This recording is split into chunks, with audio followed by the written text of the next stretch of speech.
Hey, we're actually looking at something good for once. Mad, I know. I know, Ainsley Harriot. Oh yeah, there's this little gallery, and Ainsley Harriot is there, and he's coming out of a Kinderegg. I love that photo. It's so beautiful. Oh, it's not. I don't know if it's an actual picture.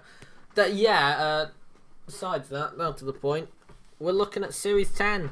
You didn't guess For the 1000th time for me. Yeah, you. How many times you've done 7 this so hours, much? 38 minutes, and 18 seconds. You've devoted a lot of your life. I'm sick of it. This is like... I'm doing it. This is going to sort of round it off for you. It's a symbolic final victory, I suppose. I'm kicking anyone in the face who mentions it to me again. Okay, so obviously, without further ado, are we going to be providing context for the episodes? Now, we'll just assume someone who's watching this and actually cares about our opinion has already watched said episodes. Yes. Right then. Yeah, it's a pilot. I thought it was alright. Right. Click my knuckles. I've talked about this so many times. I've got an opinion on this. I think it's gonna recite something. It was a bit shit. Yeah. All that build up. No, I kind of agree with. It was there. Second half. Definitely second half was shit. I didn't enjoy the second half. I mean, what? They just go to the fucking Dalek Mavellan War, and it is the wrong design of Dalek, dear listeners. May I let you know? I always forget about that. I was like, throughout talking about it, I've never really cared about it. I mean, it's the most obvious continuity error, but you forget about it. I mean, admittedly though, I just burst out laughing when I saw the Mavellans. I was just like, wait, are those? Oh my god, those are the Mavellans! I didn't expect them to do that. I mean, that was nice to see. But right. Imagine someone who would never watch a classic series are probably thinking, what? Who the fuck are the guys with the dreads? All right. So let me recite the entirety of the second half. Right. So the lesbian puddle. I'm gonna call it the lesbian puzzle. I know it's called Heather, but the lesbian puddle of lesbian. A puddle of lesbian semen or something. I don't know. I don't even want to know about that. So, what was it? Oh, there. All right. It's chasing Bill because it's metaphorically wet for her. We've got the metaphor, and then the doctor says, "Oh, get in the TARDIS, get in my little blue box," and then she goes in. She thinks it's a kitchen and an elevator for some reason. Honestly, though, anything. And I mean anything is better than the, it's bigger on the inside. She does say that. Alright. Yeah, but I mean, it's not really laboured. Good. It's sort of like, oh yeah, it's bigger on the inside, cool. Yeah. It's pretty neat. Right, so, and then the doctor says, oh, it's impenetrable, she can't get in. That's fine. So they travel to Australia to try and escape it. At which point, it's there. Yeah, it's like, oh, there it is. Okay, we've established it can travel in space. So then they travel to another planet in past? I don't know. It's implied to be in another time zone. I don't think they say they just head off to another planet. Alright.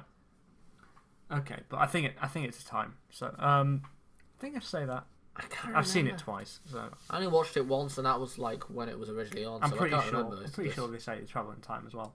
And so we've established you can travel in space and time. And then what they do next is they travel to a Dalek Mavellan War with Bill, who has only known about the existence of aliens and time travel for like 30 minutes. Yeah. Or probably less, probably about 5. Yeah, it's been like 10 minutes and it's like, right, I'm going to take you into a fucking war zone. Woo! Populated... With the Daleks, the most deadly thing populated apparently. By a war zone in a war being fought by the most deadly killing machines in the universe. We'll be fine. And then randomly, so for some reason an oil puddle can travel in time and space, can transform into anything it wants. This is actually it's pretty much the embodiment of a Deus Ex Machina. We'll get back to that. Oh yeah, that's a bit of a... Our Doctor falls. The Doctor falls. The Doctor falls over a brick. That's actually sort of a recurring theme, really. He trips over a brick. Yes. No, not the tripping over. I think the whole puddle thing will be a bit of a bookend for this retrospective.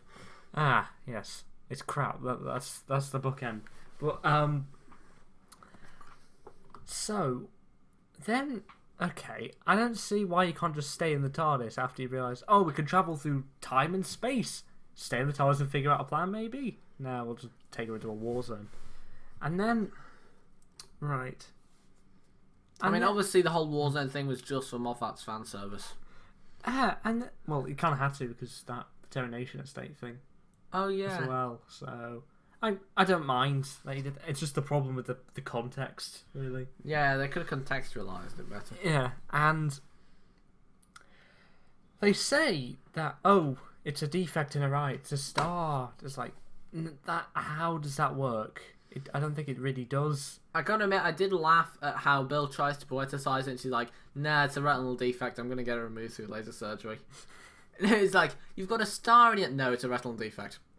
Because it sounds like it's being spoken by a kind of person who's sick to death of people telling her she has a star in her eye, so she's just like, she's had it with that shit. She's going to tell people, no. Right, and then what happens is, okay, later on after Bill knows she has it, she asks the doctor, well, a defect can't be a star, so that's Moffat calling bullshit on his own bullshit. Well, he calls bullshit on his own bullshit in the original dialogue exchange. Ah, fair enough. But still, if you're going to do it and poke holes in it... You're going to poke holes in your own writing, might as well go all the way! And then they've said, it's like the puddle, we found the pilot. Okay. Does the star have any relation to... The star in the eye... Was she always meant to be this, so she's got the star? Was there any... Why is it there then? The star in the eye is just pointless. It feels like it's meant to be that, but it's never actually said. It might be it's a Chekhov's gun that's never fired. It might be like it was a leftover from a previous draft where it was how important. The original title was Star in Her Eye. Or was that like... That, I don't know whether I could... That was probably something that got... The Pilots and A Star in Her Eye are both kind of bad titles in there. Kind of like... Star in Her Eye is a bit cheesy. The Pilots... I would prefer the Pilot to Star in Her Eye, because Star in Her Eye is just cheesier. Yeah. Yeah, I think we can agree on that. Pilot's a better title than that. Pilot's a better title, otherwise purely average, I'd say.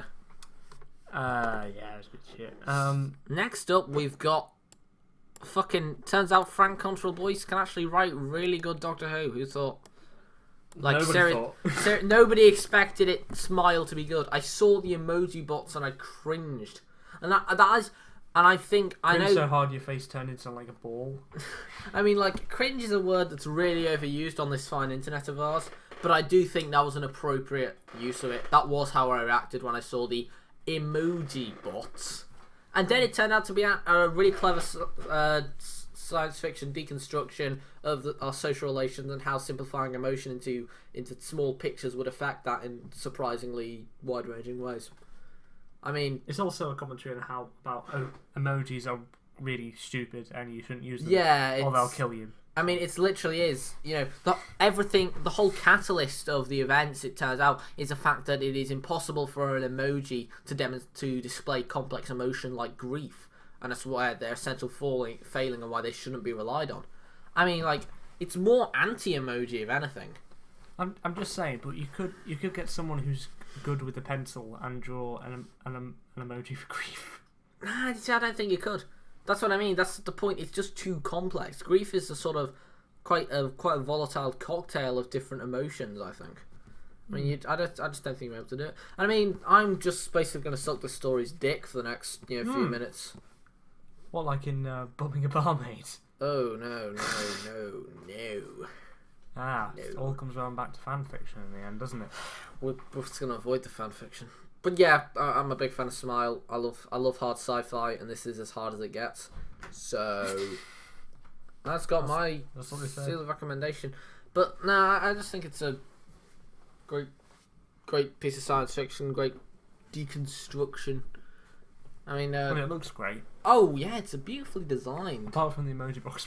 The emoji box look a bit cheap, but it doesn't. It's not enough to detract from the whole thing. I thought. I mean, it still feels like they were made to be cheap, like meant to be really pandering, and that's the point. It's almost like they were like, okay, it feels like it might have been the way like BBC executives were like, okay, we need to pander to the youth of today. Let's have an episode about emojis, and then they stuck it on Cottrell Boyce, and he was like, well, might as well do the best with what I've got. Yeah, and he created. Last time he got stuck with some really childish gimmick. Well, it was in the Forest of the Shire, of which the name says everything about it. I'm listening. They should have called it that on broadcast. Probably did. What was that? You reckon that was the nickname in the production office? That was the original title. Still is to this day. Why does that sound? It's more deserving than Nightmare in Silver. Nightmare in Silver. I still like it. Oh no, Nightmare in Silver. I dislike Nightmare in Silver for what it represents: the continuous bastardization of the Cybermen, and the fact that they managed to lose Neil Gaiman. I mean, seriously, how do you mess things up that badly? God damn it! Anyway, we're not talking about Nightmare in Silver. I mean, we're talking about Smile. We were talking about Nightmare in Silver. Yeah, but we're talking about Smile and why it's great. I mean, the visual. What I love with that is the distinct visual design between the gleaming colony city built by the nanobots and the grimy, cramped industrial feel of the human spaceship. Like, there's such a contrast in the design of the two, and I really think it works. Oh yeah, and it probably looks a bit like a Red Dwarf. Like, yeah, it's got a bit of a red. It's kind of a Red Dwarf with a higher budget look, which is cool. Because I think Red Dwarf would look good in a higher budget. Of course, I doubt it would make it funny again, but I think the ending kind of let it down. They just kind of randomly rebooted them and created this big white flash. I don't know. The ending was a bit of a letdown. At the same time, it kind of felt like one of those situations where he'd written himself into a corner. Was like, shit, how am I going to get myself out of this one? I didn't mind the ending. It just doesn't bother me that much because the rest of the story makes up for it. I just got it. If it ended really well, and it would have been a full set of goodness, but it didn't. Tasty, creamy treats.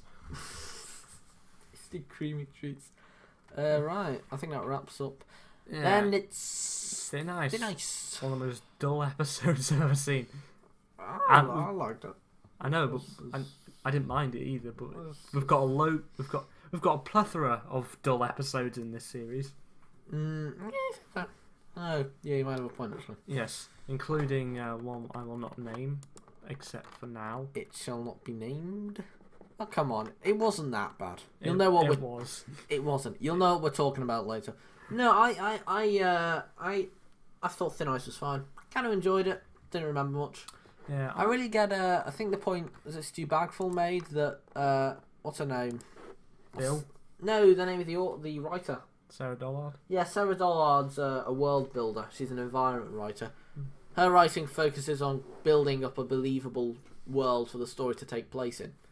I feel like if she was paired with someone who's great at doing something quite densely plotted, like Jamie Matheson or something, the two of them could, like, if she was paired with someone who's good at story, then, you know, a group like that could create some seriously powerful stuff. Next season.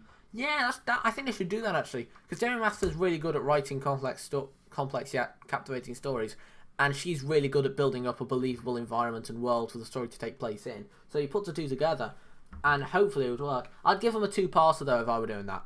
So 45 minutes would be too restrictive. I always thought it would be a two-parter, because two people writing one single part of story doesn't exactly. It's a clusterfuck. Yeah, if Sarah Dollar wrote the first part and Matheson wrote the second part, that would definitely work. I mean, Hell's sort of three-parter thing kind of worked with this series. I mean, 2 out of 3 times. 66% hit ratio, give him a chance. Yeah. But yeah, Thin Ice, I mean, the sea monster's quite well designed. It's very... It doesn't look good. The CG's awful. Oh yeah, they didn't spend much. It's almost Fisher King levels of CG, where he gets washed away by the wave. Looks like derp. Yeah. At least it's not the obvious budget episode of the series, i.e. Eaters of Light, which... That That was a big idea, but it was the budget episode. I mean, yeah, they did go to Scotland, so it did cost them some money, but the CG. Yeah. Are you going to keep slamming that door? Yeah. Now I feel like quite a bit of the money for Ease of the Light went on the CGI, on the location filming. But anyway, we're not talking about Ease of the Light. Definitely not the CGI. I feel like no, we'll address that later. Thin Ice. I mean, then there's sort of the racist dick who's a villain, but he only turns up like 2/3 of the way through and does very little. Yeah, I kind of like how it's just the villain isn't this big alien. It's just this guy really wanting to make a profit. Yeah, actually, no, I do like that. The villain isn't a huge alien threat. It's just a greedy douchebag. Yeah. Because sometimes that's what villains will be, just dicks. He's a rogue dick bot. Out to cause the troubles. Yeah. I think a lot of the kind of plot details have been taken. You know what Torchwood Meat's about?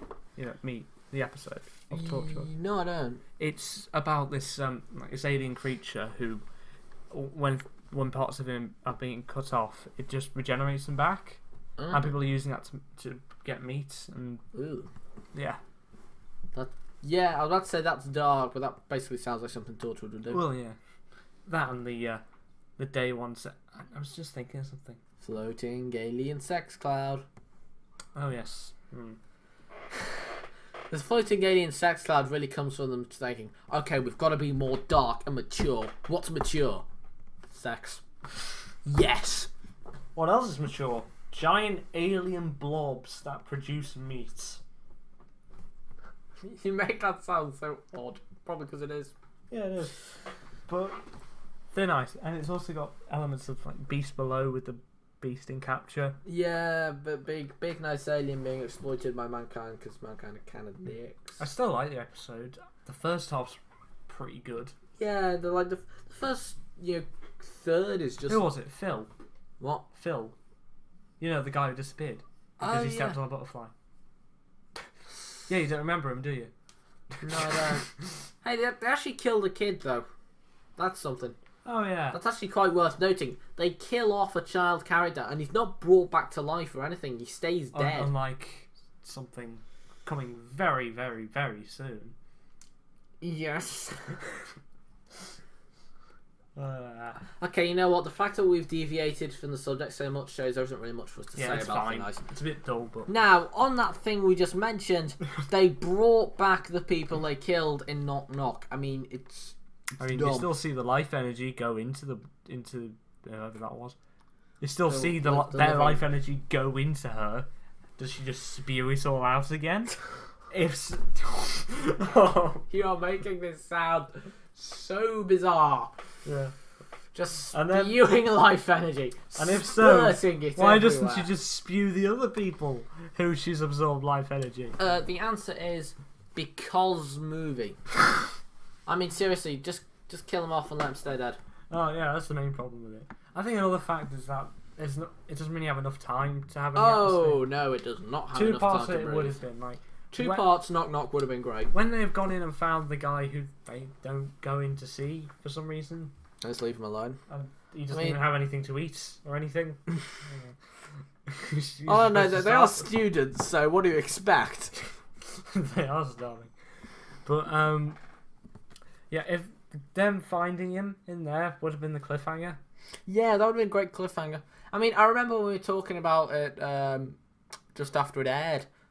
Oh, there was just that I think you pointed out, basically all our problems with it boiled down to the fact it was not given enough time. No. I reckon you could probably have sacrificed and if it had been longer, the kids may not have come back to life. Yeah.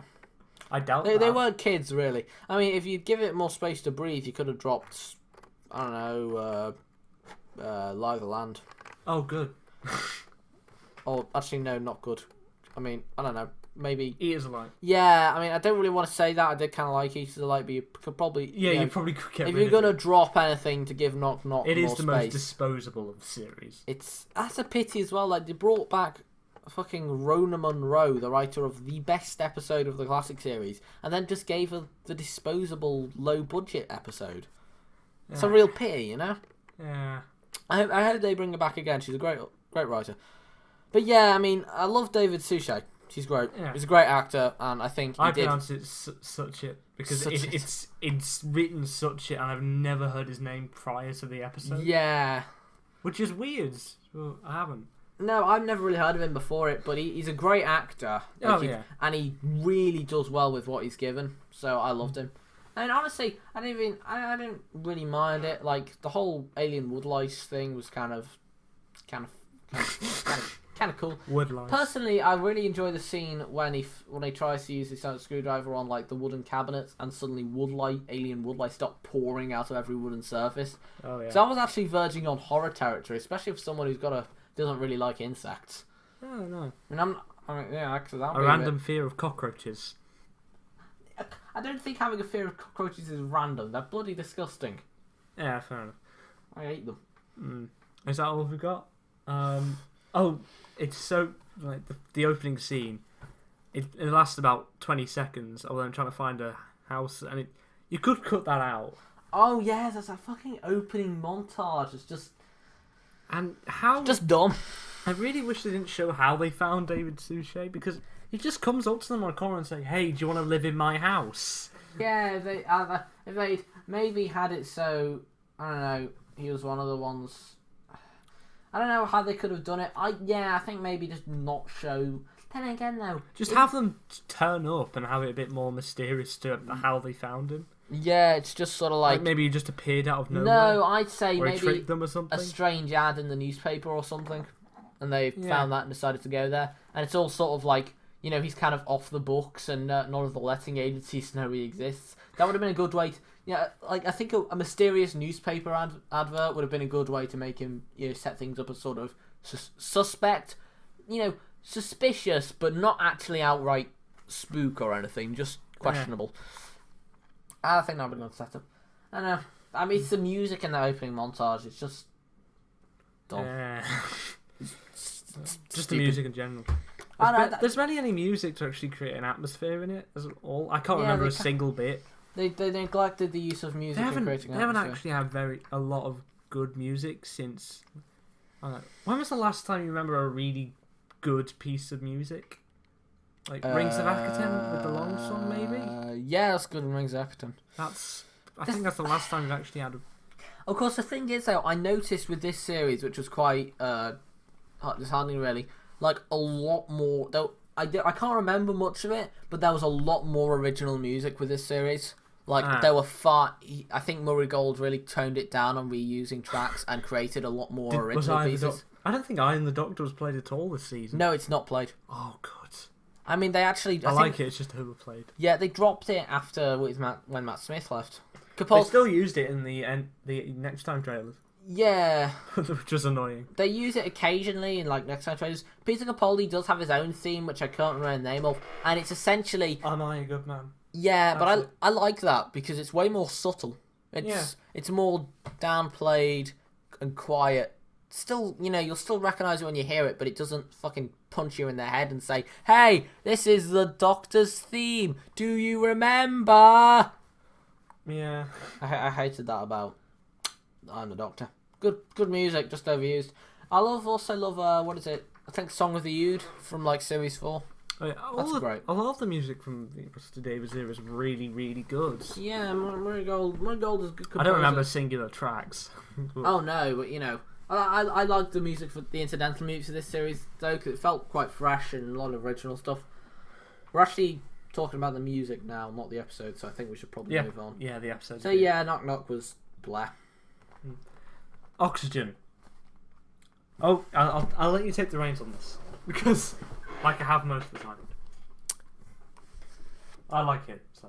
Fuck yes. Okay. My God, yes. If it wasn't for the episode after this would be my favourite of the series. Masterfully crafted sci-fi horror, woven with a nice cautionary tale, with clever ending, dialogue, actual memorable characters, and it actually also made Nardole bearable and interesting, which may be the greatest achievement of all. Oh yeah. But I mean, it's a great concept. It's good sci-fi horror, great design, like the set design and the costume design and all that is good. Oh yeah. You actually kind of care about the disposable characters. I can actually remember some of their faces, which is really something. Yeah. There was, especially the blue guy with the random racism. Yeah, there was blue dude. It is like Mr. Meeseeks. I'm Mr. Oh no, Meeseeks. I shouldn't say that. It's racist, as he said. It is just. I mean, the way the scene is played, though, it is just like, that's probably the kind of shit that he'd be sick of years ago from people saying, "You're blue." Yes, thank you. I wasn't aware. It's weirdly of that unnecessary though. Yeah, because I kind of like the fact that another one of his species turns up in World Enough in Time. That feels like a nice. I don't even know what the species are called. Like, they're never named. But just having guys of the same species... Avatars. No. But just having guys of the same species feels like it's a nice connecting tissue and world. You could probably see a couple of people just randomly painted blue when they ran out of budget. On other episodes. It's a good way of... I mean, I feel like it's a good way... A, it's cheap, but you also create that, that sort of world building. I mean, otherwise... It's great. The doctor gets blind. Actions have consequences. Ooh. I mean, like, the doctor's blind. Not truthful consequences. No. Good. No. But I mean, like, the doctor is blind and it's not solved by the end. He's still blind. Exactly. Until, Pyramid at the End of the World. And it still has consequences in the light of the lab. Yeah, and as much as we want to forget it. Even in Pyramid at the End of the World, the way it's solved doesn't feel like bullshit. Because it's we won't talk... Let's hold back on that. I mean, okay, a problem I have with oxygen is the fact that I know you're going to say problems with oxygen. What? Unacceptable.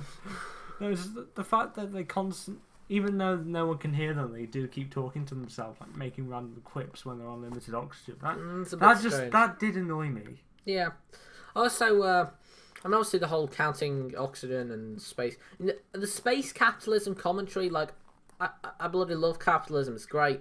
But at the same time, the whole comment about commentary about rampant capitalism never felt too forced. You know what I mean? Mm. It was less a capitalism sucks. Let's all be socialists. Woo, Jeremy Corbyn kind of thing, and just more of a when stuff gets taken too far, it really goes to shit.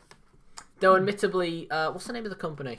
I want to say Wayland Yutani. Yes, I'm pretty just call it Wayland They are Yutani. Wayland Yutani. I mean, they're Wayland Yutani. You know, I found out a couple of weeks ago. Oh, okay. Apparently, the operating system for oxygen was going to be reprogrammed and called Gus. In Mummy and the Orient Express. Oh. I know I got the thing with having the mystery of who Gus was. Can we just have him just randomly there? You don't have to have an answer to everything. Yeah, that's I do prefer that.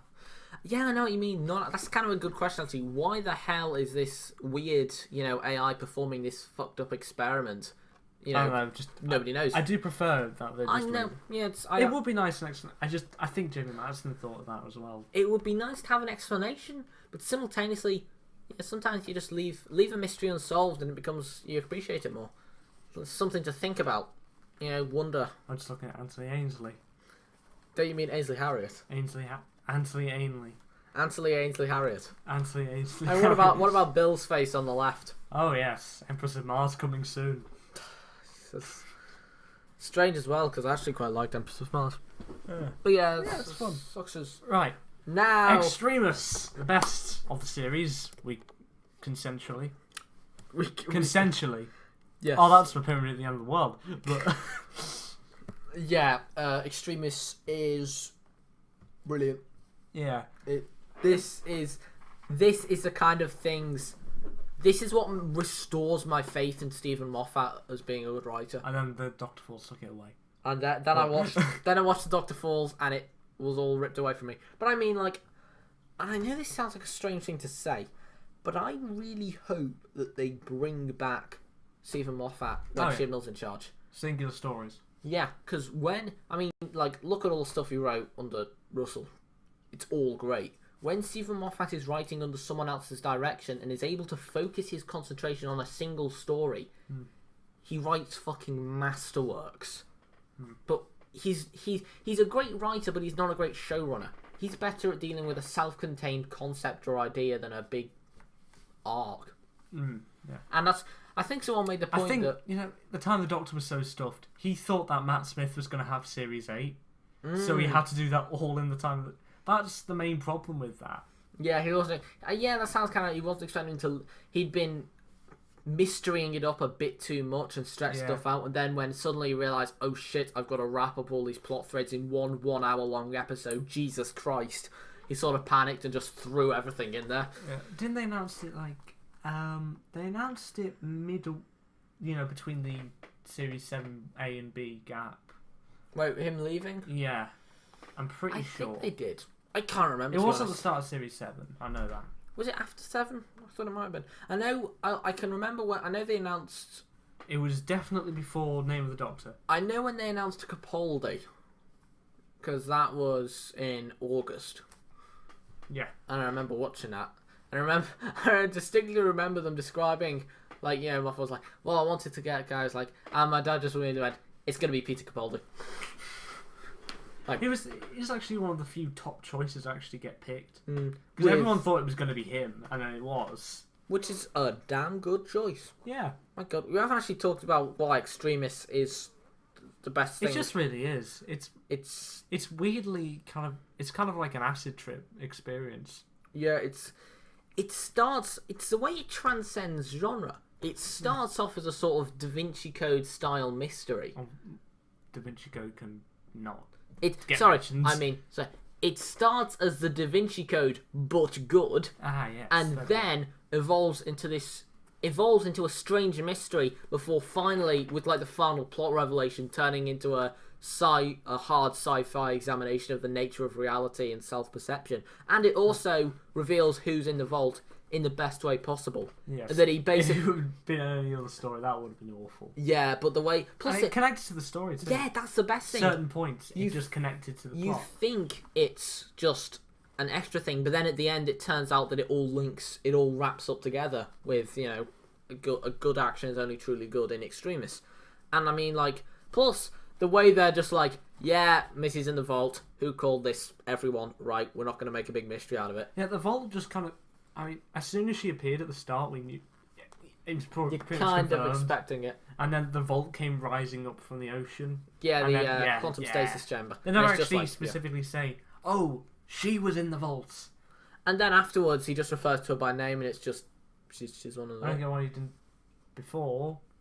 That's still... It's to build suspense. Oh well. But again, it's a literal mystery box, but it's actually done well. Yeah, it's not the Matt Smith era. To be fair, you can't blame him entirely for that. I mean, it's still dragged out and mostly. bit of a mess. Do you know what the worst part with all that is? Bit of an aside. Yeah. I remember we were... So many asides. This is kind of a ranty kind of thing we're doing, really. But I mean, like... The way the whole mystery of the astronauts and stuff is set up in Impossible Astronaut and Dave the Moon is great. And then it just gets fucked. I think the problem is they were doing, who is this astronaut and who is River Song, and yeah, I think you're gonna piece them together. I didn't because I was younger and I didn't know anything. I didn't know shit, so I was like, ooh, this is fun. Ooh, there's an astronaut. Oh no, if these two things are together, I think the easiest possible answer is to have them both as the same thing. Yeah, I mean, like it's like the thing with like I think it was like the story Oedipus Rex, which is like about this Greek guy, and there's this big revelation about partway through that if you watched beforehand if you actually like are paying any attention, is so obviously set up.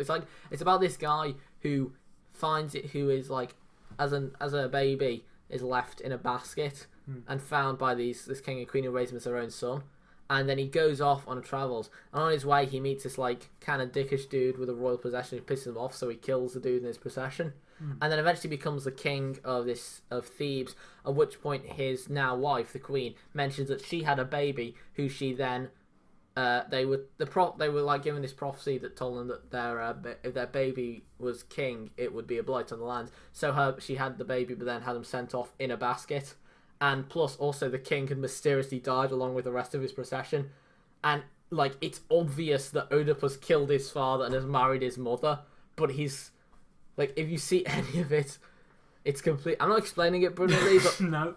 When you sort of read about the plot. the point, like the twist becomes insanely obvious if you can put two and two together. Now, the thing is, when it does happen, it's. I mean, first, I think the ending of The Possible Astronaut kind of made me think, yeah, this is really obvious from the start, because you have first Amy saying, "Oh, I'm pregnant," and then you see a little girl in the spacesuit, and then you're also connecting the plot. You're also connecting the pieces that the person in the spacesuit and River Song are the same person. I wonder where it all meshes together. It all kind of. But anyway, sometimes accidentally. Ironically, I think ironically the whole revealing the plot twist thing is the exact opposite of what Extremist does, making it unclear right until the revelation, and then you're like, ah. It doesn't even. It kind of gives you little clues. Yeah, and then it's the kind of thing where you realise and you're like, oh, of course, and that's what X, Y, and Z meant. So I like it's clever. It's well written. It's well plotted. I think we should probably stop sucking Stephen Moffat's dick. Oh yeah, one last sub note. And biting it at the same time. On one last extra note, this I think is the best version of Nardole. Like it's the best written Nardole. Oh yeah. He's likable and funny, yet also kind of a badass, but simultaneously not. Are you a secret badass, Nardole? No secret about it, baby doll. And also all the stuff with the Doctor's blindness and like the describing things. It's like what? Great for Big Finish. Yeah, that's something like that. What's everyone looking at? Oh no, a mysterious glowing light coming from that corridor about 5 feet ahead of us. It's especially when the Pope just jumps out. Oh yeah, and the Pope just turns up in Bill's apartment and he starts rambling in Italian while wondering what's going on. Why doesn't the TARDIS translate the Italian? I don't know. I think it's more just for comic effect that Yeah. It's not a question you need to ask. I think it's just a small thing. I think it's just worth it for like it's like the Pope has summoned you to the Vatican. Oh really? Why did he come himself then? I think he has. Yeah, you could talk about why this story is great for like just the whole length of this video. I've never really come to a conclusion why. It just is. It just is. So I think we'll just move on to Pyramid at the End of the World. Nah, what do you think? What do you think? The first time I watched it, I thought it's not really doing anything new, but it's a pretty decent story. Second time I watched it, still think the same things about it. It's just I don't know what to make of it, because it's Peter Hollis's best story. Not saying much. I mean, Kill the Moon is. I'm just going to stand by this. Kill the Moon's the worst story of all time. Seriously, nothing about that makes sense. No. You are forgetting the one contender. Fear Her. Yes. Oh, that's like third of all time. No. Fear Her blows everything out of the water in its true, abysmal, nightmarish quality. You've not seen the Space Pirates, have you? No, I haven't. I've heard the Space Pirates is. I think someone described the Space Pirates as like the audio tapes is like listening to an amateur dramatics group do production of Space 1999. I mean, it sounds like it will be hilariously awful. Space Pirates. I don't know. It's made the most empty and just pointless Doctor Who story ever made. Even more than Fear Her. Well, Fear Her had a point, but it was a bad point. Oh yeah, the point was awful. Again, Fear Her is a disastrous. A bad point's better than no. I prefer bad stories than I do. Try but fail and do nothing and fail. I prefer bad stories to mediocre stories. Oh yeah, I mean like that's why I'd appreciate Sleep No More. Okay, it crashed and it burned and it failed miserably, but it was a nice, experimental idea, and I'm glad they tried it. Even still if it my didn't top 10 work. worst of all time. Oh yeah, no, it's bollocks, but they tried something new, so Yeah. Anyway, yeah, Pyramid at the End of the World. I like it quite a lot. We've barely talked about Series 10. No, we're going off on tangents. Oh well. Yeah, it's good. I mean, I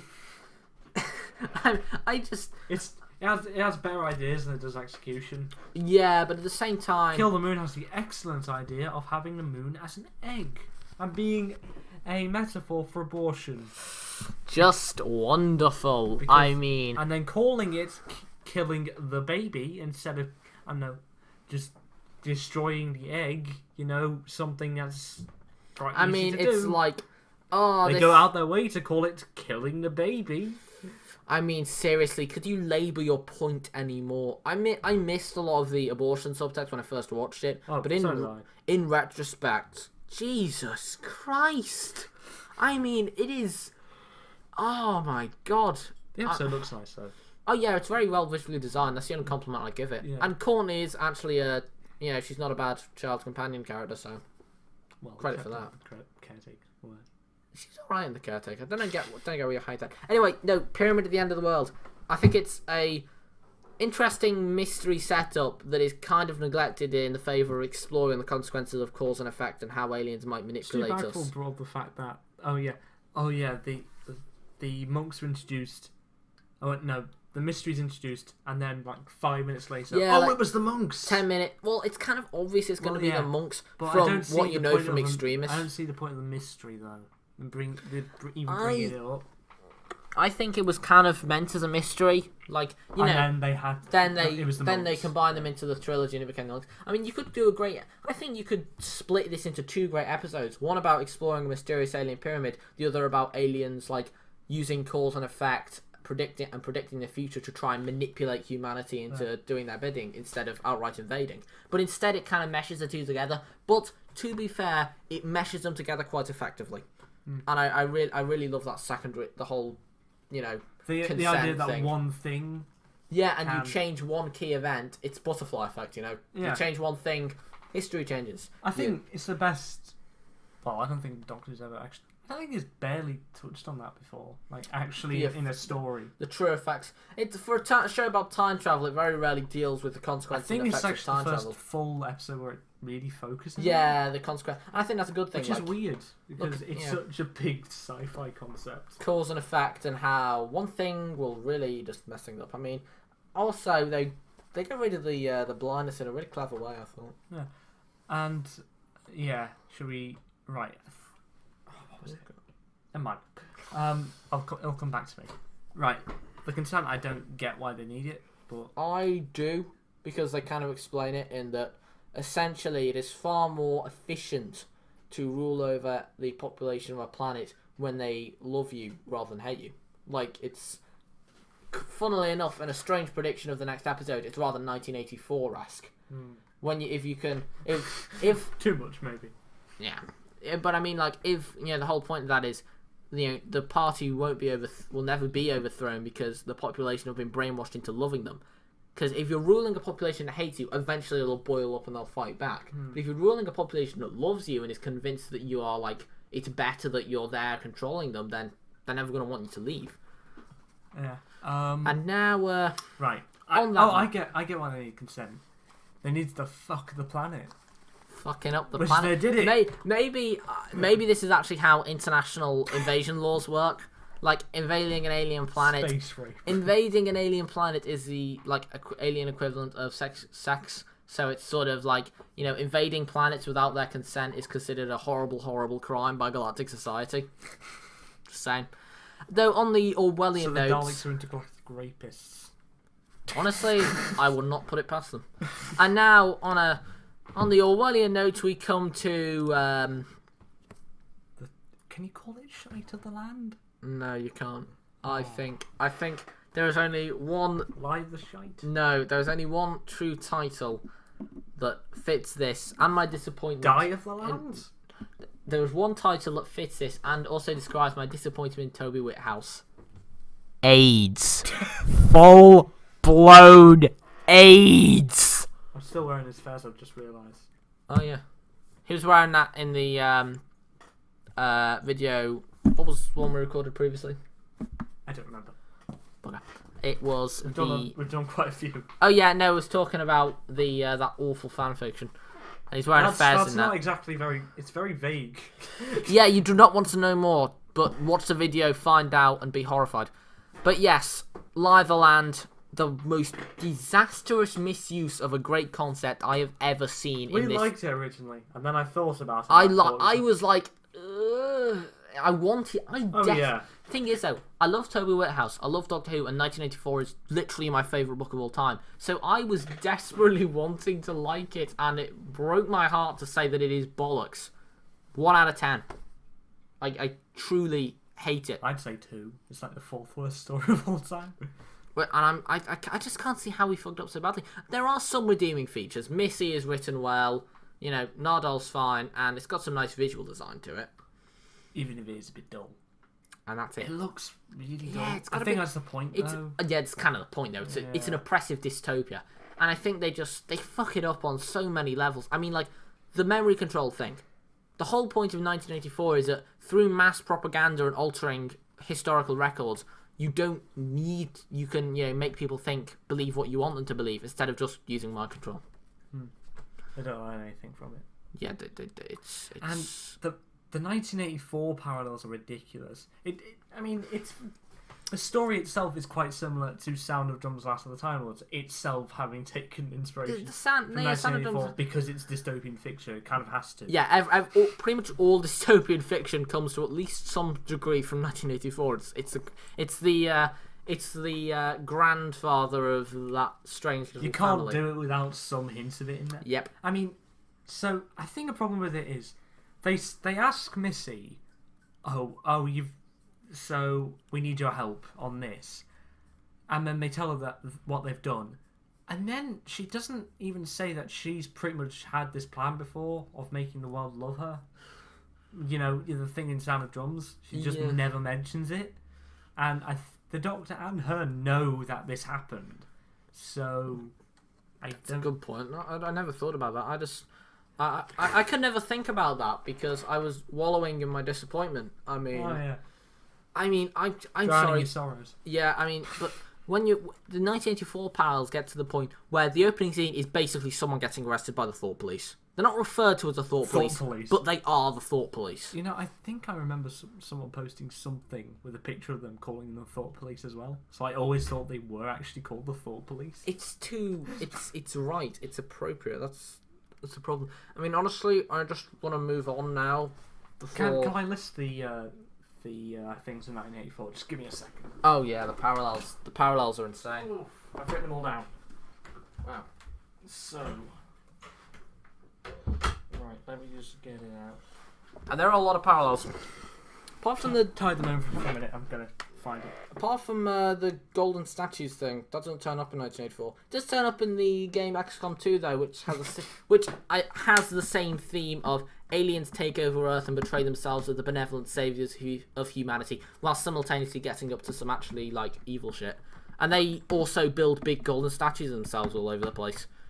Maybe there's a parallel. Maybe I just play that game too much. It's great. I'd recommend it. It's a big new expansion for it coming out on August 29th. Called War of the Chosen, which I think looks very good.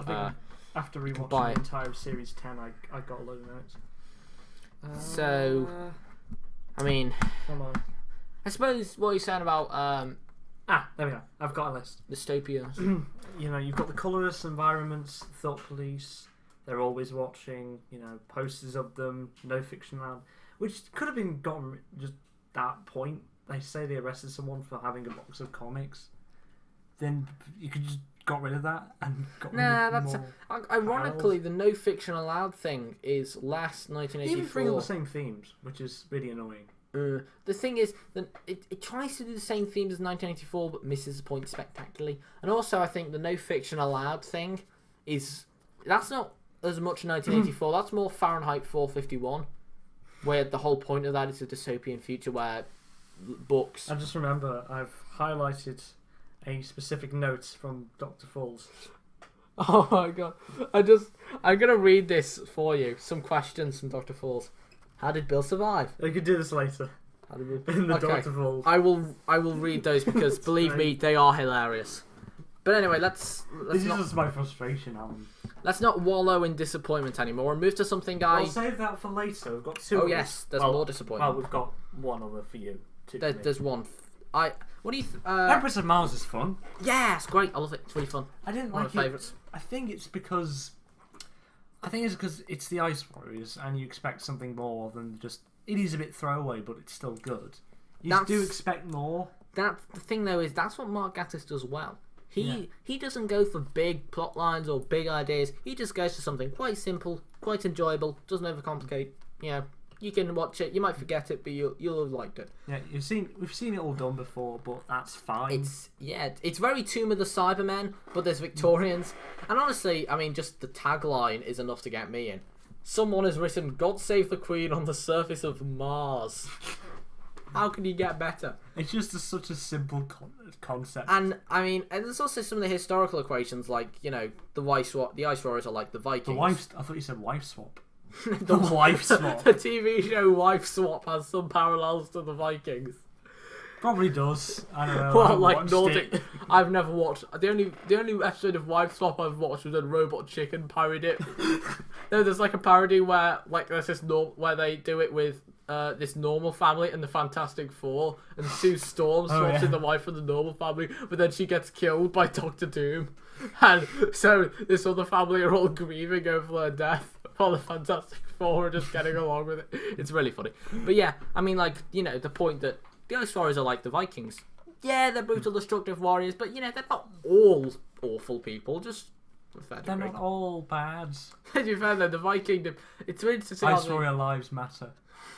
It's interesting to see how the depiction of Vikings has changed through history. Because, like, especially in the 90s... Are we talking about Empress of Mars or Eaters of Light at the moment? Eaters of Light is about the ancient Romans, not the Vikings. I know, I just... The what was it? Barbarians? Yeah, barbarians kind of of history and shit. But I mean, like, I suppose they are kind of similar vein, you know, raiding and pillaging. But I mean, like, in the 90s, the Vikings were basically like, they were so in touch with nature and like really down to earth. You'd think they were all peasant farmers, which, to be fair, most of them were. And then most of them weren't.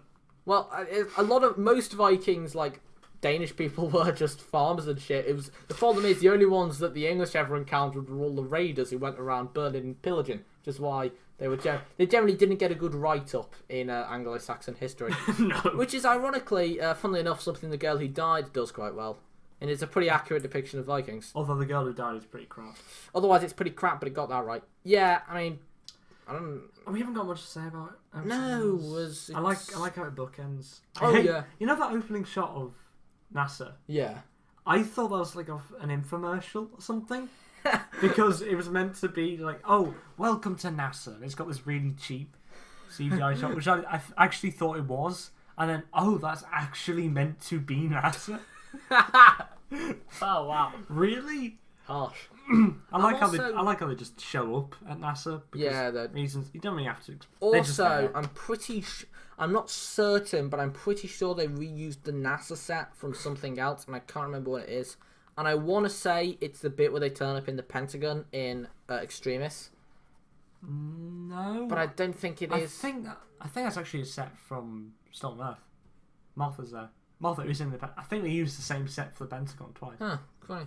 But which is fair. It's the Pentagon. Yeah, you know, you can expect it to be the same. I think they used that in like Sontaran two-parter as a bit of a unit base too. Yes, they did, didn't they? They do use that set for like offices and stuff. It's a good multi-purpose set. Plus, you don't really notice. You probably use it for TV shows as well.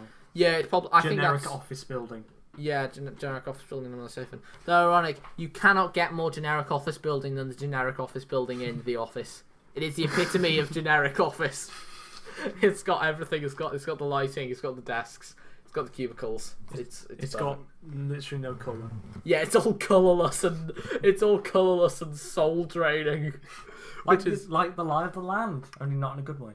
No, well, lie of the... I mean, you know, Lie of the Land could be colourless and soul draining in the sort of good way, like the 1984 kind of way. Instead of it's colourless and soul draining because you're losing faith in humanity from watching the piece of... Eat us light? Yeah, sure. I'm not going to fare much better. I will let you take the reins on this one. Because I think you've got a lot of stuff to say. I haven't really.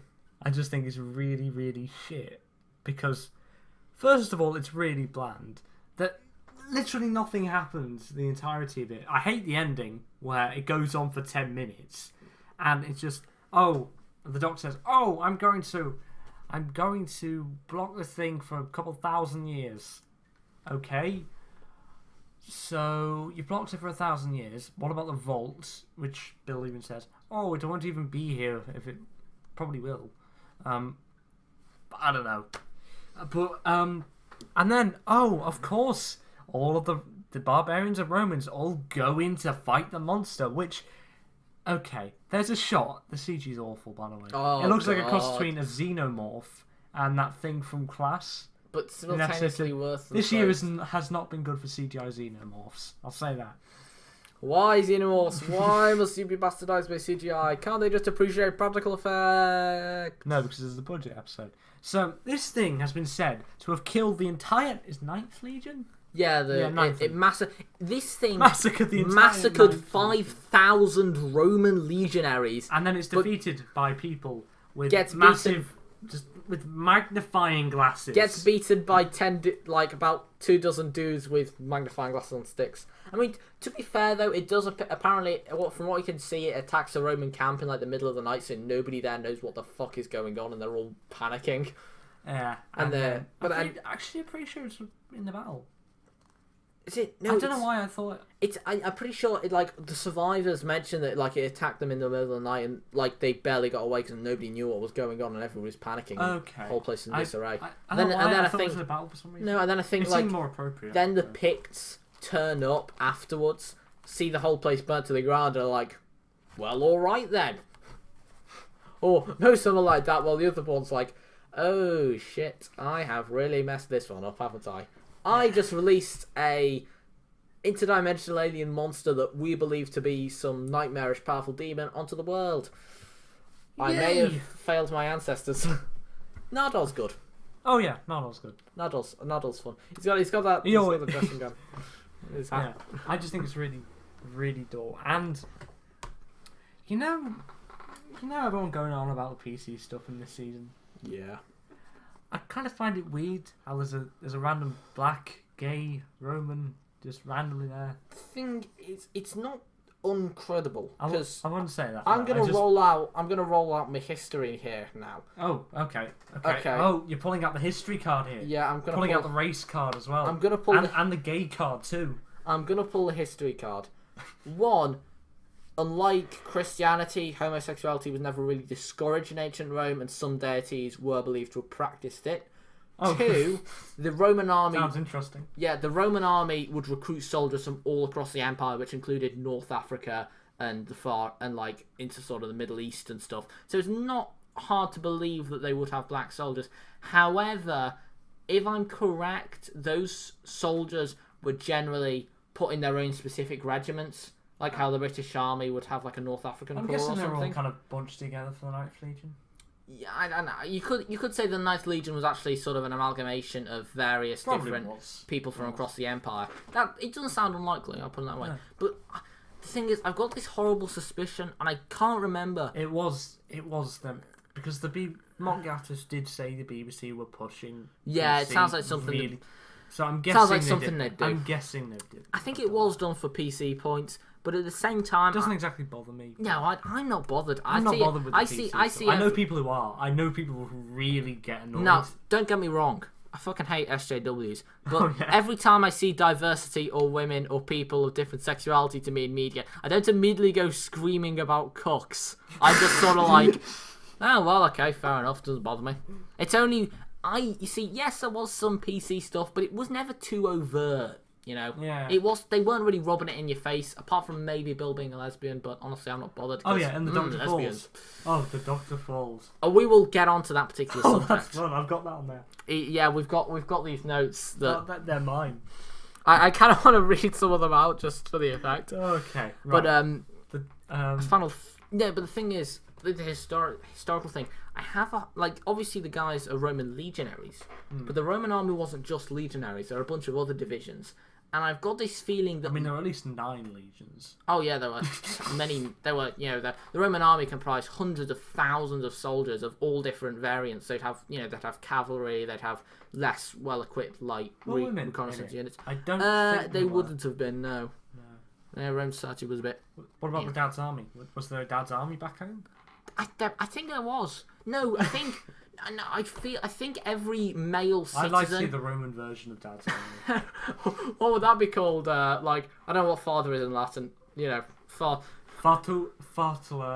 Armu. I might look up what Dad's army would be in Latin. I think I always connect it with U's and L's and I's. Yeah, and M's. A lot of. Although I think U's with Japanese a lot.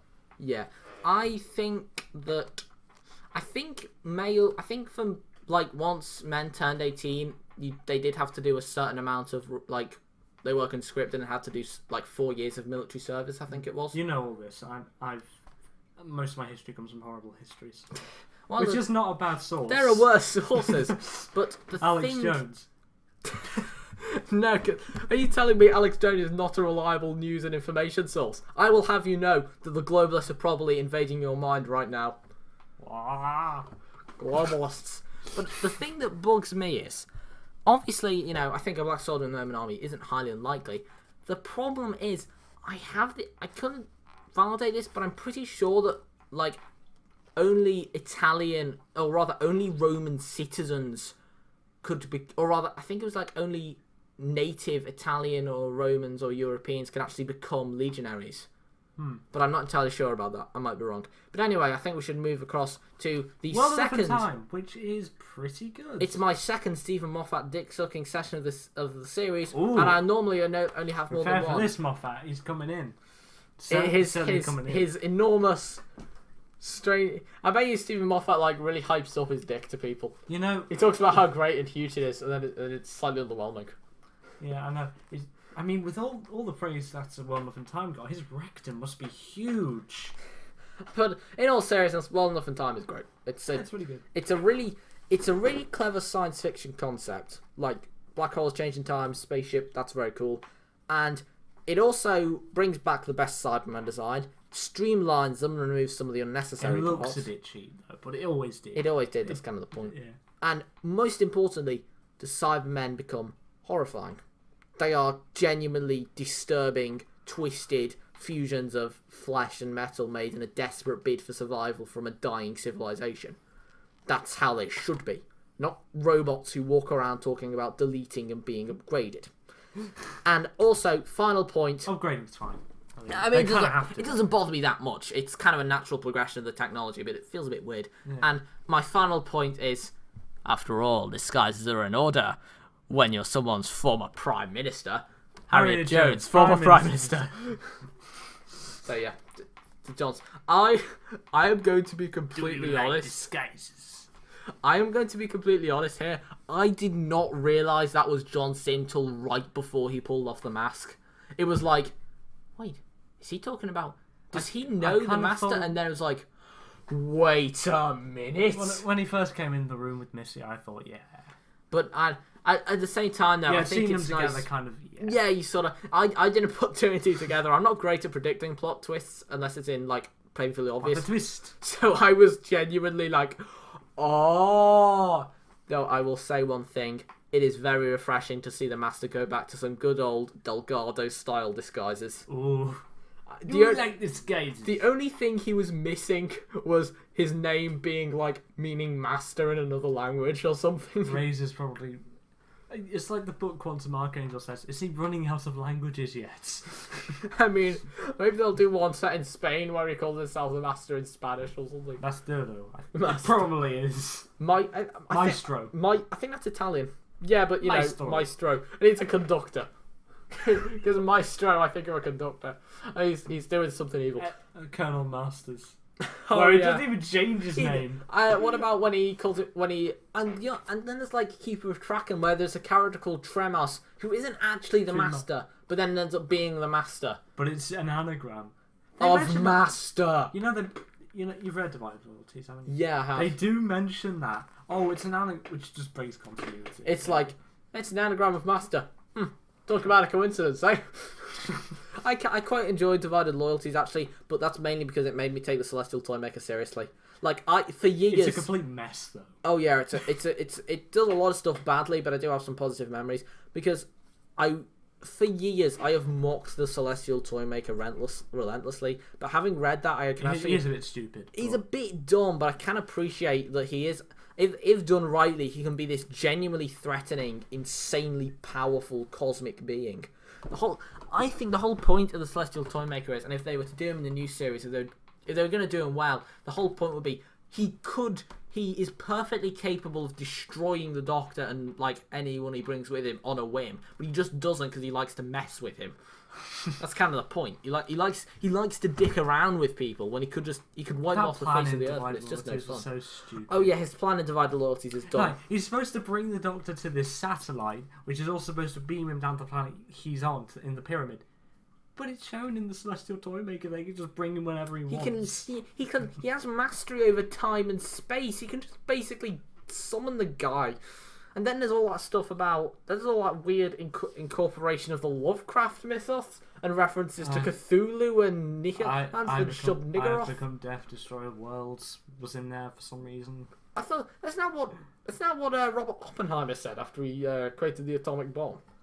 No, yeah, that's what. I'm guessing he did. It's I Am Become Death, Shatterer of Worlds. Like after the first... of Worlds. Shatterer of Worlds.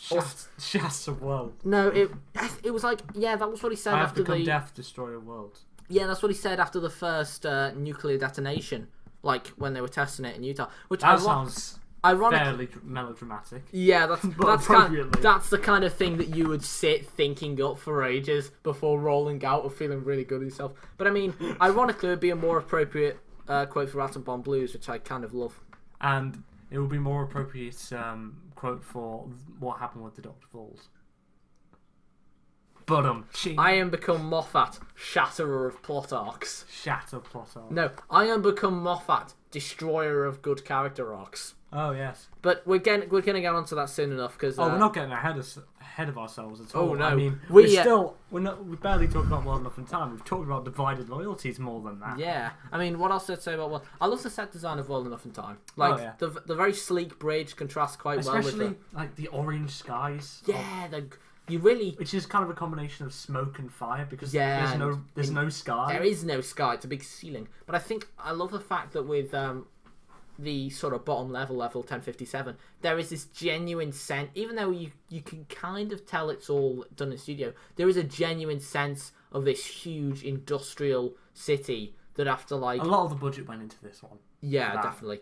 And all the black hole stuff. What do you think was like the highest budget of the series? We should probably... the Land, maybe? I don't know. We should probably look that up. Oxygen, actually. Might be Oxygen, yeah. Oxygen relies on visual effects a lot, but then so does this. But I mean, like, it creates Oxygen or Well Enough in Time, I'm guessing. I'm going to guess. We'll find out after this. The Dr. Falls' budget was just minuscule compared to those. They did a lot with it, though, I think. I mean, obviously, it's kind of obvious when you think about it. They went away from this incredibly detailed set and then went to this farm. Standing in a field. To be fair, though, they did a pretty good job with the Sandman explosions, so I give them credit for that. There's a whole little feature on the Doctor YouTube channel with like the secondary filming unit who dealt with all the action sequences, and I gotta admit, it was kind of fun watching them use Cybermen costumes, fireworks, and trampolines to create the explosion effects. it was pretty neat. But yeah, it creates this whole sense of a grimy, polluted industrial city that like went through a heyday. Very steampunk. Oh yeah, it's very steampunk, and it's like this sense that this place once was like had been in a golden age of science and technology, and is now slowly dying, painfully. And also I think it approaches something that's not really been done with the Cybermen before, i.e. the idea that people might actually want to become a Cyberman if it means if their lives have become so awful that it basically means surviving. Yeah, like pain. And then the horror of that is that instead of dealing with it, she just... quite similar to the scene in Revelation of the Dark. It's only more drawn out. Yeah, but at the same time, the horror of that... It's basically the same, like the same components. It's similar. It's a similar feel. Yeah. Just I do prefer the one in Revelation. Revelation of the Daleks has an almost comic feel to it, though. Well, so did all of Colin Baker's era. Oh, yeah. But I mean, the horror from the whole pain scene doesn't come from the fact that the person is in pain, for the fact that instead of dealing it, the nurse just turns down the sound on the... Turns off the sound on the voice box. It's the point of, instead of actually stopping the Cybermen from being in constant pain, they just remove emotions so they don't care about pain anymore. It's really quite... The more I think about it, the more brilliantly disturbing Well Enough in Time is. And I haven't even mentioned that Missy's great. Yeah. Missy's really fun. She and John Sim were great in both of these. Oh, Best Missy and part John both of them, I'd say. Okay. Well, Time to blow them off. Okay. Go ahead. Let's get this one quickly out of the. I think we should. We're going to move on to the grand finale of this video. Grand in quotation marks. Yes, and let's get this bit out of the way. John Sim and Michelle Gomez. I'm just going to get them. Yeah, okay. John Sim and Michelle Gomez are both great. They're both really good actors, and they play off each other with a great chemistry, playing two very interesting characters. And every single scene with them in the Doctor Falls was an absolute joy to see. Also, Nardol's ending and departure was one of the few things. Like, that's one of the few times that a fictional a character leaving. Like, that's one of the few times a companion leaving the series genuinely made me feel sad. I was actually growing quite attached to him and liked him a lot. That's all my praise out of the way. I hate the first 5 minutes of the Doctor Who thing. What? Yeah. I'm Doctor Who. Oh, yeah, that was pretty funny. So I've given all. I mean, it doesn't really work because It's kind she's of- judging it as a TV series. It's kind of a. When- I think it's. Although, you know the Virgin New Adventure Yeah. that I read, which has a line which pretty much confirms that the guy from the mine robber knows that he's fiction, and then the Doctor also knows he's fiction. Right then. Virgin's weird. Virgin is weird. But I mean, the whole Doctor Who thing is just basically a nice little meta joke. Okay, that was all my praise for the Doctor Falls. Have you got anything, or are we ready to tear the thing in you, Anus? Oh, that's definitely from Moffat. All right, let me read out specific quotes from my rewatching. Let me just find some really good ones. Right. I'm gonna have some tied them over. Okay. The fuck did he get turned on by Missy pinning him to a wall? It's not even a good joke. Nardole says he can't do it remotely, but he's using the sonic screwdriver. How does that work? Bill says she's a lesbian and walks off and wants that to be the last thing she says to anyone. What the fuck? I mean, that's the whole dialogue is just her going, "Hey, I'm a lesbian, right? Yeah. Okay, that's cool, bye." And do you know what that really was for? I think that was just that was basically him thinking, if nobody has watched the series up until now and they don't know Bill's a lesbian, when they get slightly surprised and weirded out by the whole making out with the puddle thing, I'm just gonna making out with the puddle. I'm just gonna put this carefully. That sounds like a porn. I'm just gonna carefully and no, it's I'm just going to carefully and. Oh god, the 2006 Sidemen are pointless. Yeah, they do nothing and they walk really awkwardly. They're barely in They're it. like this. Ironically, well, they don't. He's doing some slightly stupid hand motions that he may be referring to me as a tosser. But I mean that oh god, that was Moffat before. This is Moffat. It's like he's jerking off a gigantic dick, a 14 subway inches, foot long, 14 inches, 4 inches wide. Oh my god! But I've forgotten what we were even saying. How does Bill survive? How does Bill become a puddle thing? The puddle thing is a massive Deus Ex Machina. The puddle How thing can she fly the TARDIS? Oh, she can fly anything. I mean, she can rearrange atoms. Fuck my life. She can literally do anything. Fuck you, Moffat. It sounds, the way these notes are structured, it sounds like as you're watching it, you're going slowly and slowly more insane as you're filled with hatred. Yeah, that last one is highlighted in red in all caps. I think Also, the appropriate way to read it is how can she fly the TARDIS? Oh, she can fly anything, and she can rearrange atoms. Fuck my life. She can literally do anything. Fuck you, Moffat. Yeah, that's pretty much. That's the way it's written. Oh yeah. Also, how can she remember? This is improvised while watching. That's some broken English right there, mate. How can he remember Clara after Hellbent? That makes sense. I mean, if they why didn't he see the classic companions? I mean, why does he not want to regenerate? It's so childish. It's just Tennant again. That is the That's biggest. The last note. That is the thing I dislike most as well, the not wanting to regenerate thing, because it just feels so wrong for Capaldi. Capaldi isn't the whiny fangirl magnet that Tennant was. Are you sure? Well, mostly. The ladies love him. Not the Tennant Smith fangirls who write the weird fan the fiction. 60-year-olds. Oh yeah. They get off to him. Peter Capaldi be getting all that OAP pussy. But I mean, like, He probably does. He probably does get pussy like we couldn't believe. But my point is, it's just the kind of if any doctor were to, you know, accept death as inevitable and not something that should be fought, it would be Capaldi. Oh yeah. Yeah, he especially in like Series 8, he's very pragmatic, and it would probably be the same about himself. So, you know, he'd be like, oh, his middle name's Dugan. oh, you know, it would make sense that of all the incarnations, he would be. Even his Wikipedia page picture's mildly creepy. It's his hair. I love his hair. Oh yeah. It's the way his hair has changed from that really neat hairstyle he had in Like Pertwee. Series 8. Have you noticed that? I haven't seen that. He's kind of got the same progression of hairstyle. Oh, what? So it starts really neat, then becomes more and more wild and untamed till eventually it's just mad. Yeah. And ironically, the mad hair looks best on him. Oh yeah, that's what happened. Oh yeah, that's him. He's won an Oscar as well. So. Oh nice. What was that for? Short film. Oh cool. Oh, he's in radio. God, a lot of radio. He's done so many wonderful things. Oh right, he was in a radio production of Doctor No. But then anyway, this is becoming too positive.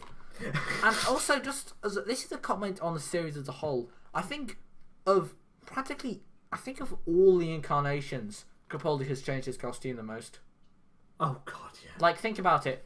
First place they had the same one. Second, same one. Third, same one. With a couple of variations, I think. Fourth, pretty much the same one, but the scarf changed a couple of times.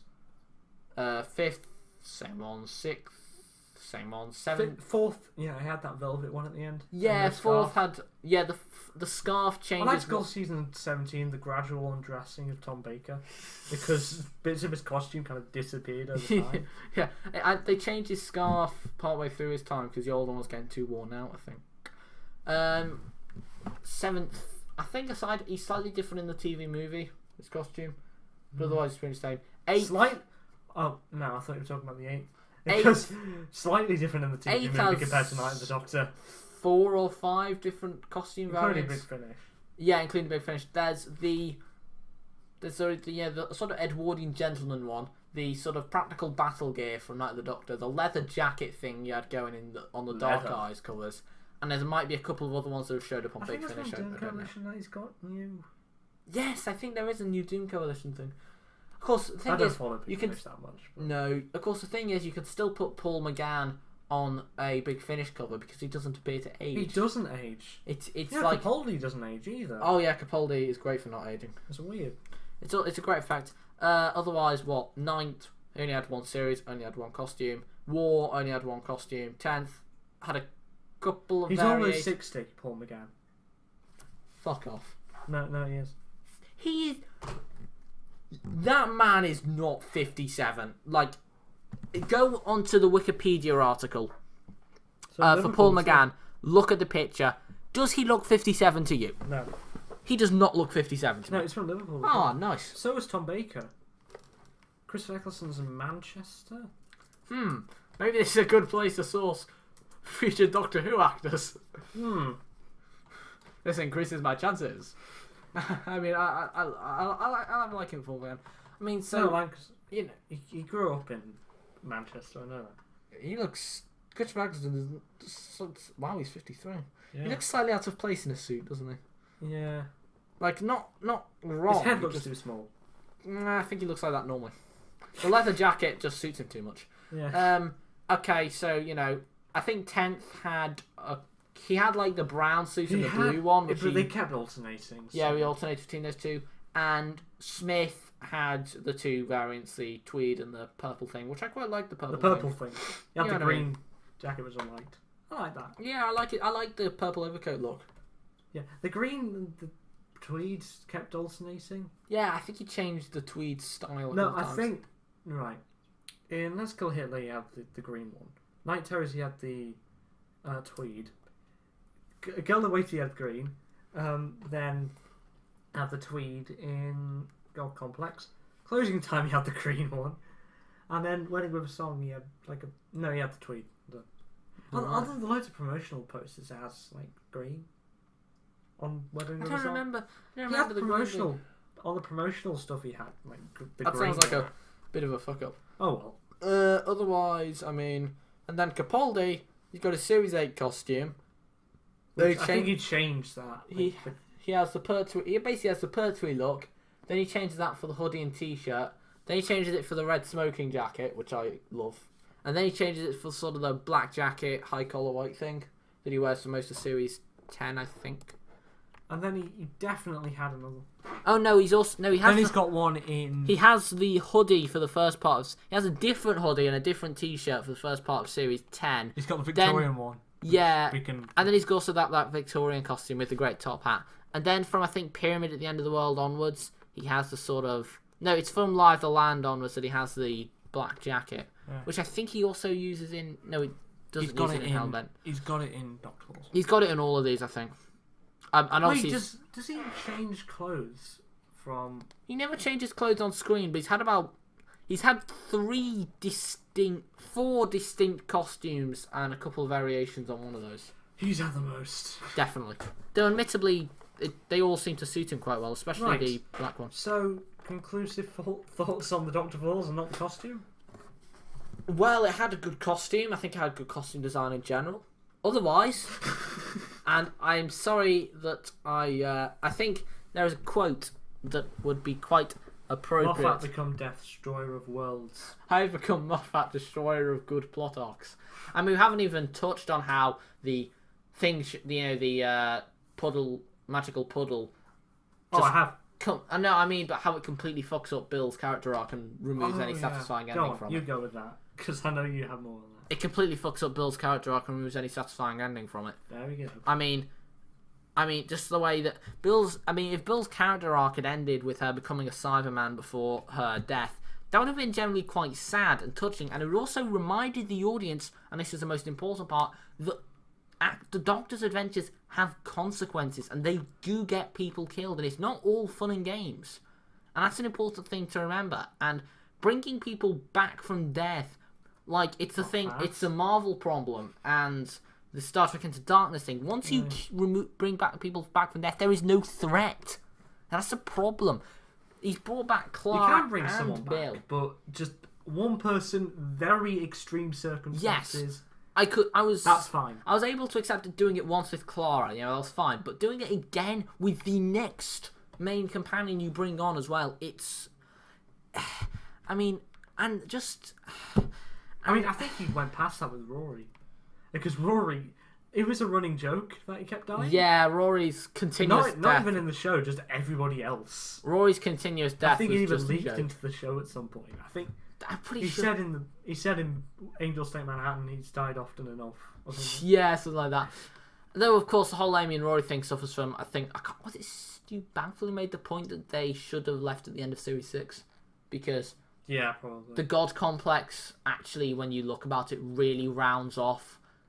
Especially Amy's arc. I wouldn't mind if they came back for Wedding of a Song, because it was kind of necessary. Yeah, if they bring them back for Wedding of River Song and then finally laying them to bed. The God Complex ends things quite nicely. Finally seeing them in Doctor with the Wardrobe, they're happy, they're there. Yeah. Which is the only good thing about Doctor with the Wardrobe. And I think some of the set design was nice. Yeah. Also, you've got... No one was actually bad in the story, I don't think, acting-wise. Oh, yeah, no, the Doctor with an Wardrobe comes across as actors who kind of all know they've got a shit script, but they're trying to do the best. Yeah. And even the kid actors aren't too bad in that.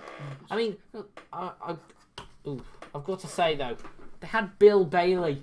Bill Bailey, one of the funniest British comedians you could find, and they just fucked it up. I mean, they did very little. They got Clive Skinner as well. Yeah, oh, God, yeah. Now they just need to get Phil Jupiter's... If they got need Frankie Boyle. Oh God, Frankie Boyle. Oh, you better play Henry VIII. Frankie Boyle would be in. I think he'd be in Torchwood.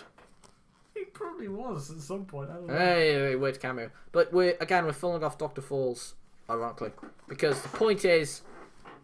He'd be a great. And this is a direct address. It would be like Malcolm. It would be even more like Malcolm Tucker. Oh God, Malcolm Tucker, Doctor. Yes. But as Frankie Boyle. He would be more Malcolm Tucker than Malcolm Tucker. Yeah, that'll be just beautiful. normal Frankie Boyle is more Malcolm Tucker than Malcolm Tucker. And this is a man who has quotes like Excuse me, mate. Can you stop? Can you stop? Can you stop with the cursing? Kiss my sweaty balls, you fat fuck. Yeah, and that's about right. I mean, I've known a lot of psychopaths in my time, but you really are just an absolute fucking psychopath. And look, I'm sorry. I know you don't like the swearing, but I just gotta say, you really are an F star cunt. And also my favourite Malcolm Tucker quote, which this created this scenario, and I really want to put this down in meme form one time, just so the world knows. Anyway, it's like, I'm sitting in class, I start laughing, and the teacher's like, what are you laughing about? Me? Nothing. And in my head, all I can think is, you massive gay shite. That's all I can think of. Yeah, Robert Carlyle in Trainspotting's he's like the prototype for Malcolm Tucker. This lassie's got a glass and none of you cunts are leaving till we find the cunt who did it. And then someone just goes, who the fuck do you think you are? And he just screams and kicks him in the balls. I love that. And there's a whole thing with the snooker. Oh. But yeah, we're thinking about too many good funny things. What we should be thinking too many about... good, funny Scottish people. God, Scottish people are hilarious, especially when they swear a lot. Oh, God. Robert Carlyle should be the next. That would be great. Maybe he can be the 14th Doctor. He was my top pick. I don't know. I mean, he would be great to have, though. But I think, finally, the final statement that we can make about the Doctor Falls... And it's I think awful. Yes, I think this comes to both of us. And it's a quote I can't claim quote for myself, but I will use. I will kill you with my dick, Stephen Moffat. I will take my dick and I will stick it through your eye socket. For this. Ugh. I don't want to imagine that.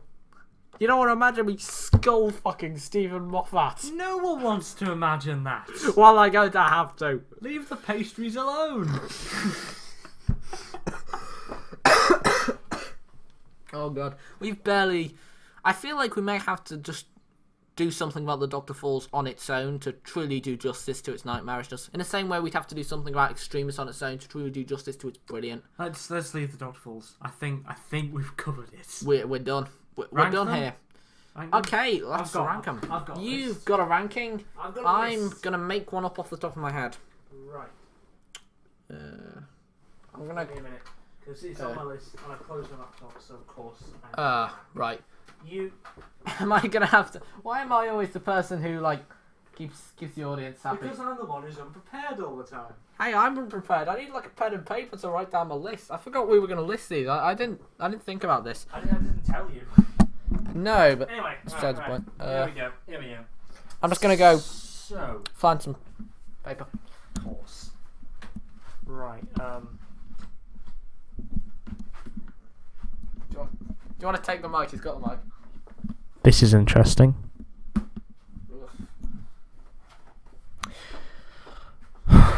Well, you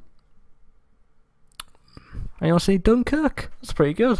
Christopher Nolan, woo! Yeah. Royal Planet Apes was decent too. You really still seen Baby Driver when it was out as well. Oh yeah, it's great. Yeah, anyway, back. Well, that ends Jude's movie recommendations. Yeah. I found a writing implement. I'm gonna... Oh god. I know what's at the bottom. Because there's my bottom too. That's what Stephen Moffat's bottom too. Well, Toby Whithouse's. Right. Do you want to... horribly unprepared. Yeah, I think I got this for an hour and a half. accidentally put pen on my microphone. Oh well done. Right, I'm gonna start noting these down. We'll go 12. Both of our 12s, both of our 11s, both of our 10s. Yeah. We're doing singular episodes because I don't think that Monk 3-parter really counts. Oh, I'm not counting that as a whole thing. Plus, I wouldn't want to lump down something as good as no. World Enough and It's a Time. Heaven Sent Hellbent situation. Oh yeah, not quite at those extremes. I mean, like World Enough and Time is good, but it's not quite Heaven Sent levels of godly. I think Heaven Sent's like the 10th best story of all time. It might be my favourite. But that's because Peter Quill is my favourite Doctor, and seeing him in action in such a way is beautiful. Right. Do you want to... What... Right. No guesses? What your... And I thought we can go give our 12 both of our 12s and then give up both of our 11s like that. Okay, give me a second. All right. I shall continue the conversation. So I quite like underrated story. I'm trying to think of an underrated story. I like Time Heist. Actually, no. Time Heist has got some stuff going for it. Yeah, I like it. It's fun. I mean, some of the twists are a bit obvious. It's a bit generic, but it's still fun, and I have grown to appreciate it for just being this weird thing. In the same vein as Rings of Akaten was, which I also quite like. I gotta admit, rewatching Rings of Akaten gives me certain new appreciation for it. Everything with Clara's awful, but that's just It's the baseline. It's a standard. It's what you expect. Yeah. There's a thing with Rings of Akaten, and it's the fact that it's just got this certain feel. Yeah, it's got this whole thing of Rings of Akaten feels like if someone asked you, so what's like your sort of standard kind of Doctor Who episode? It's something like what I described. It's a exotic alien world. It's also got a pretty simple plot, and it's got some pretty big evil guys. Pretty big evil guys. It's sorry. Pretty big evil guys. It's formulaic, but not in the bad way. In the interesting, clever way. I'm almost done here. Give me a second. No guessing what my first is. Alright. Right. Series 9 is pretty bad on the whole. Heaven Sent's great. Heaven Sent is the epitome of Moffat brilliance. Hellbent is the epitome of Moffat. Seriously, how the fuck did you create this abomination? Face the Raves is a bit mixed for me. I mean, the story's good, but the characters kind of let it down. Right, yeah, I've written mine down. Right, so. 12. Lie of the Land. Yeah, I stand by it. It's AIDS.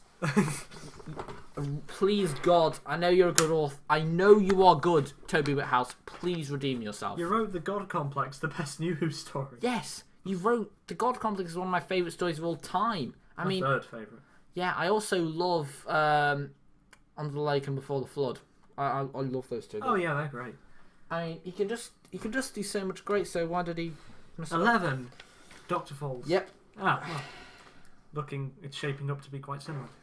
Shall we just speed through these because we've been doing this for an hour now? Yeah, we'll just give some. Number 10, Knock Knock.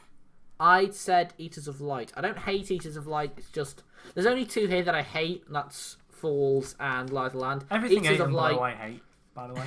Yeah, it's only 11 and 12 I really hate. Eaters of Light for me just sort of fell to the wayside. Real pity as well. I hope Rona Munro comes back next season and writes something kick-ass. 9, The Pilot. Same. Okay. 8, The Eaters of Light. I said Knock Knock, ironically. 7, Pyramid at the End of the World. I thought Thin Ice. 6, Thin Ice. Empress of Mars. 5th, World Enough in Time. I said Pyramid at the End of the World. 4, Empress of Mars. I said... Our top 3 are the same, I've just checked. World Enough in Time. 3, Smile. 2, Oxygen. 1, Extremis. Yes. I think we are almost entirely in agreement, and it's almost ironic that one of my second most hated is Moffat, and my most loved is Moffat. Also Moffat. Like the I think the Hindu deity Shiva, he creates with one hand and destroys with the other. I don't actually know if that's how the Hindu deity Shiva works. You're comparing Stephen Moffat to a Hindu deity. Oh God, that's only going to help his Messiah complex, isn't it? Backspace, backspace, backspace.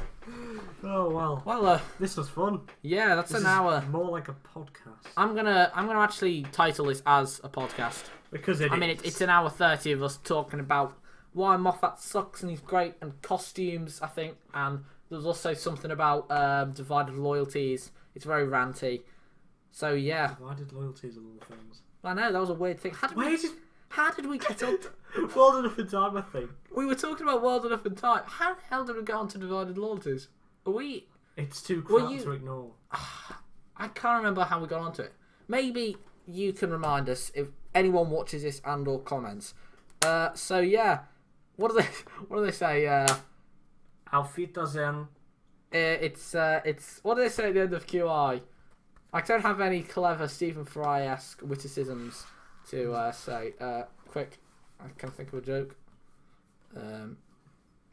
Wait a minute. Russell, leave the pastries alone and find yourself a woman. There we go. That's a great mock of the week out of quote context. No, out of quote context. Out of context quote. Yes. I think I will stop with that most. Well, you didn't stop with it. You're ranting. No, that most wonderful line. Is it a bird? Is it a plane? Whatever it is, it's heading for the Twin Towers.